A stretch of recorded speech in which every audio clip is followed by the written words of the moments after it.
নমস্কাৰ ছাৰ বাইদেউসকল।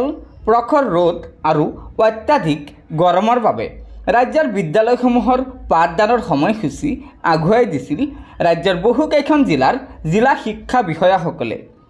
আৰু বৰ্তমান যিহেতু আৰ্দ্ৰতা অৰ্থাৎ বতৰ স্বাভাৱিক অৱস্থালৈ ঘূৰি আহিছে, সেয়েহে কামৰূপ মহানগৰ আৰু বঙাইগাঁও জিলাৰ জিলা শিক্ষা বিষয়াই অহা 17 জুনৰ পৰা বিদ্যালয়সমূহৰ পাঠদানৰ সময় নৰ্মেল টাইম অৰ্থাৎ স্বাভাৱিক সময়মতেই আৰম্ভ কৰিবলৈ নিৰ্দেশ দিছে। হয় ছাৰ বাইদেউসকল, বৰ্তমান সময়লৈকে একাডেমিক কেলেণ্ডাৰৰ সময়মতে পাঠদানৰ নিৰ্দেশ দিয়া জিলাকেইখন হৈছে কামৰূপ মহানগৰ আৰু বঙাইগাঁও জিলা। আৰু আশা কৰা হৈছে যে অতি শীঘ্ৰে ৰাজ্যৰ বাকী কেইখন জিলাৰ শিক্ষা বিষয়াসকলেও এই সন্দৰ্ভত নিৰ্দেশনা প্ৰকাশ কৰিব। গতিকে লগৰ বন্ধুবৰ্গক এই ভিডিঅ'টো শ্বেয়াৰ কৰি আজিৰ এই গুৰুত্বপূৰ্ণ খবৰটো জনাই দিব।